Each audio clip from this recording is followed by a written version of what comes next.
A child. Charlene Hunter-Gault has the story of Commodore and its Chief Executive Officer, Jack Tramiel. When you come out with a product, or when you are in business, you have to have an attitude that it's war and it's there to win. You have to be the winner. Jack Tramiel's product is home computers, his company, Commodore. And on this battlefield at stores like Sears, Kmart, and J.C. Penney, Tramiel and Commodore are two of the biggest winners. At a time when the future of the home computer business is anybody's guess, Jack Tramiel isn't guessing about Commodore. He says his computers are here to stay. The home is the biggest market, and it will be the biggest market for the next 3-4 years. Because the American youth and the world youth is so hungry for technology that it's unbelievable. Whether or not Tramiel is right, he has earned a reputation as a survivor. Now 53, he was among the few who came out alive from the Auschwitz concentration camp in World War II. He came to America, served in the Army, and set up a typewriter repair business in the Bronx. From there, he went into selling calculators, then computers from locations all over the world. So I said to myself, well, I have no diploma, because during my years of my youth, I spent in the concentration camp. So I really had to do it strictly with instincts, right? With business instincts and with hard work to prove to myself, right? And to build a family, right? Because I was the only one left. Tramiel's desire to survive and win is clearly reflected in his business success, a success he unabashedly attributes to borrowing from the Japanese. I spend, and I'm spending many days and weeks, and I've spent many years in Japan, and I watch those people, how they have succeeded. And they take everything very seriously. And they take business like war, and I believe that very much, because I could see that's the only way to win. Industry experts also point to other factors in Commodore's present success. Commodore beats the opposition at the marketing game. It produced a low-cost home computer capable of doing more than playing games, and it has been able to meet or beat the competition on price. And here is where we make money or lose money. The main reason Commodore can beat the others in price competition is that it designs and makes its own computer chips, the tiny pieces of silicon that are the key to the technology. That means that the company controls a vital cost and does not have to depend on outside suppliers. These prototype chips are being designed at a Commodore plant outside Philadelphia, but most manufacturing is done in Asia. Some other companies also make their own chips, but they don't have a Jack Tramiel pushing the buttons. Tramiel believes his company has to be where the action is. For Commodore, that means in the last 6 years, Tramiel has moved the headquarters 3 times. He is now based in Hong Kong. That location reflects the company's emphasis on foreign sales and manufacture, and Tramiel's appreciation of Hong Kong-style capitalism. I believe very much in capitalism. And that's the only city where it's true capitalism. It's eat or be eaten. There's very little government regulations. There's no welfare. You work or you starve. And that's the reason why people work very hard in Hong Kong.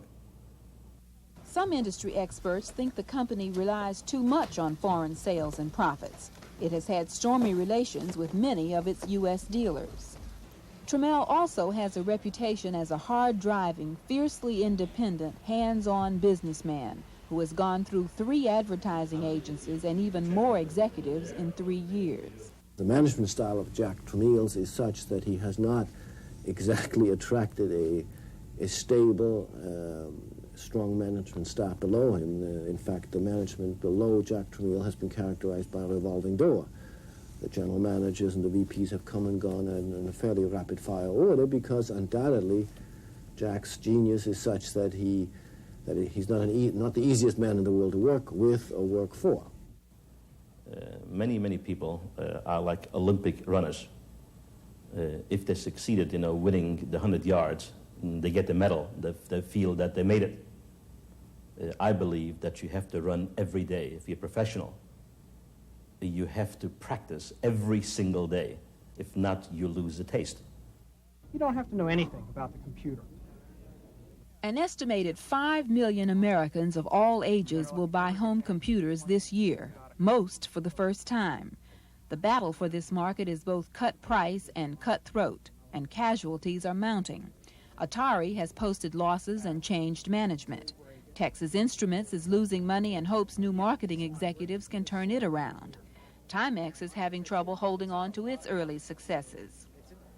Getting home computers into the mass market stores and offering the cheapest price, as low as $200, has kept Commodore ahead of the competition so far. Tramiel and Commodore will need the staying power because the biggest battle in the home computer industry still lies ahead, against the Peanut, the long-awaited home computer from IBM.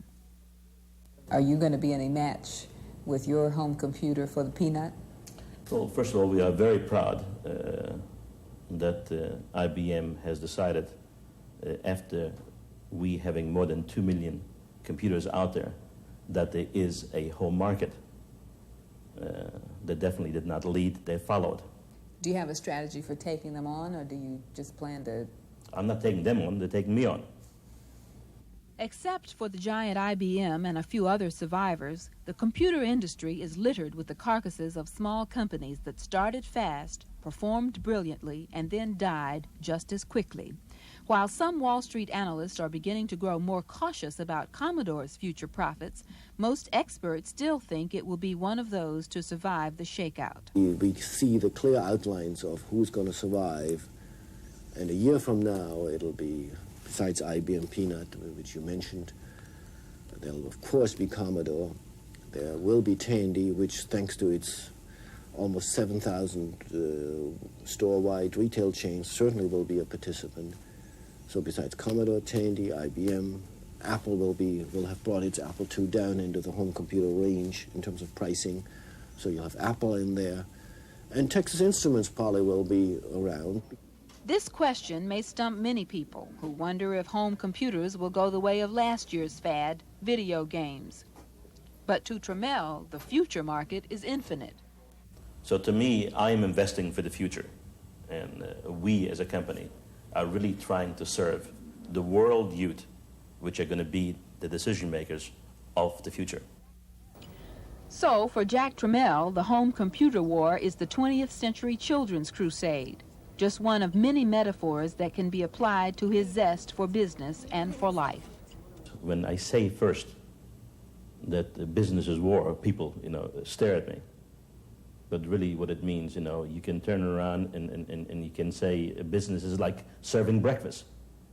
To me also I use also word sex. To me, business is like sex. I like to touch it. I like to be with it. I don't like to look at it on the screen. I like to be there where the action is. What is with Ms. Isgar, is Mr. Tramiel's confidence justified for Commodore?